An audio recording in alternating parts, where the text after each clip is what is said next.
Assalamualaikum warahmatullahi taala wabarakatuh.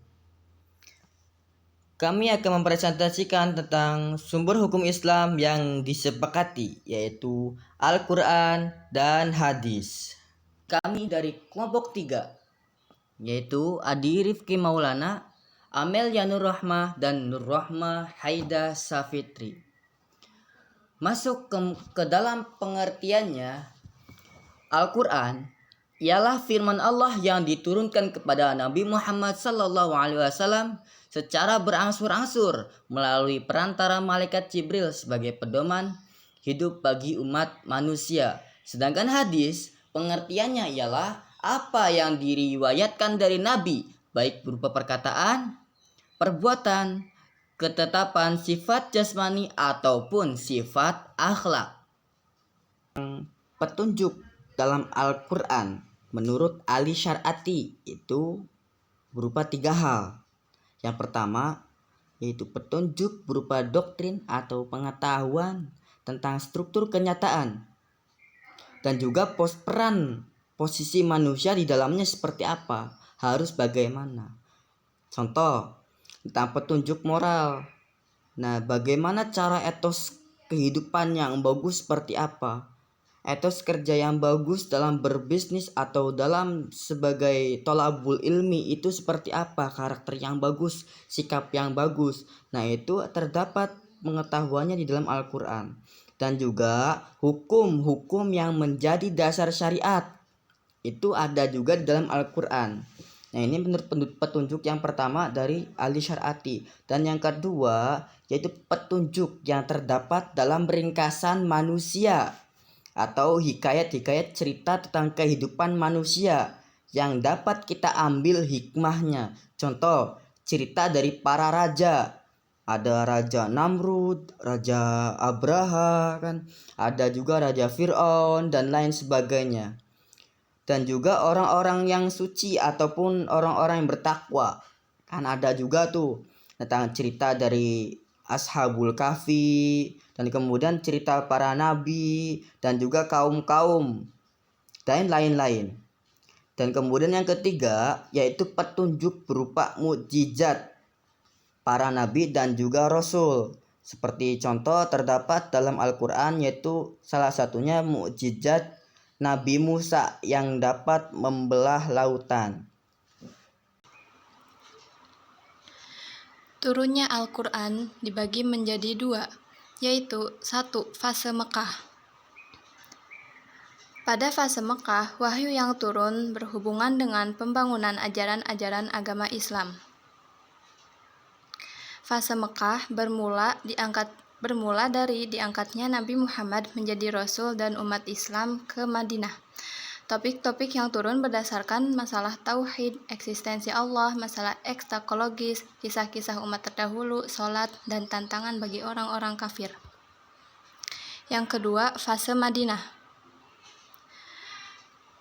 Pada fase Madinah, wahyu yang turun tentang masalah hukum yang dibutuhkan guna membangun masyarakat Islam yang baru terbentuk.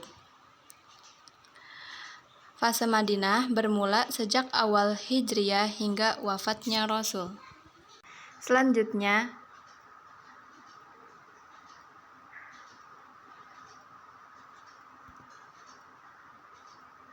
tahap-tahap munculnya hadis.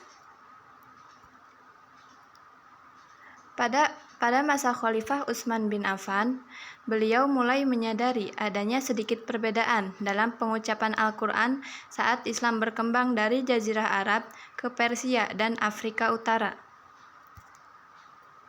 Kemudian, beliau mendesak umat Islam untuk mencatat hadis-hadis seperti yang disarankan Nabi Muhammad kepada pengikutnya untuk menuliskan kata-kata dan tindakannya.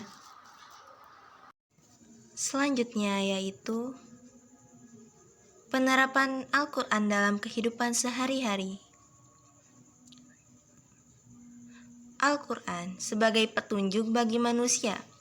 Al-Quran adalah wahyu yang diturun kepada Rasulullah SAW sebagai rahmat dan petunjuk yang beriman dan bertakwa dalam hidup dan kehidupannya, yang tertera dalam Quran Surat Al-A'raf ayat 52.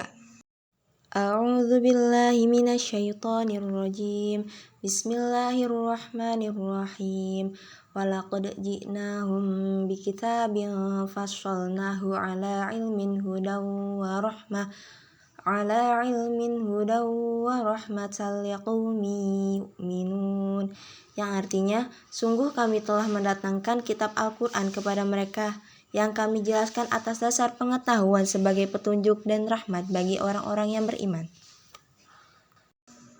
Yang kedua, sebagai pengajaran bagi manusia. Karena itu, manusia mengetahui jalan yang hak dan batil, antara yang benar dan yang sesat, dan yang lainnya. Yang tertera dalam surat Yunus, ayat 57. A'udzu billahi minasyaitonir rajim. Bismillahirrahmanirrahim. Ya ayyuhan nasu qad ja'atkum mau'izatun min rabbikum wa shifaa'un lima fis suduri wa hudaw wa rahmatul lil mu'minin. Yang artinya, wahai manusia, sungguh telah datang kepadamu pelajaran Al-Quran dari Tuhanmu, penyembuh bagi penyakit yang ada dalam dada, dan petunjuk serta rahmat bagi orang yang beriman. Yang ketiga, sebagai sumber pokok ajaran Islam, sebagai landasan pokok syariat dan dalil-dalil syar'i yang mencakup seluruh aspek hukum bagi manusia dalam menjalani hidup di dunia dan di akhirat. Yang tertera dalam Quran surat An-Nisa ayat 105. A'udzu billahi minasyaitonir rajim. Bismillahirrahmanirrahim. Inna anzalna ilaikal kitaba bil haqqi litahkuma bainan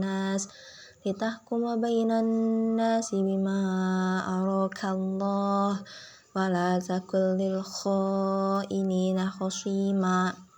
Yang artinya, sungguh kami telah menurunkan kitab Al-Quran kepadamu, wahai Muhammad, membawa kebenaran, agar engkau mengadili antara manusia dengan apa yang telah diajarkan Allah Subhanahu wa Ta'ala kepadamu. Dan janganlah engkau menjadi penentang orang yang tidak bersalah karena membela orang yang berkhianat. Selanjutnya, penerapan hadis dalam kehidupan sehari-hari. Hadis sebagai sumber kedua setelah Al-Quran, sebagai sumber utama baik dalam dalil naqli atau dalil aqli. Yang kedua, hadis sebagai bayan tafsir, bayan takris, bayan tasyri', dan bayan an-nasakh. Cukup sekian dari kami kelompok 3, kurang dan kurangnya mohon maaf. Wabillahi taufiq wal hidayah. Wassalamualaikum warahmatullahi wabarakatuh.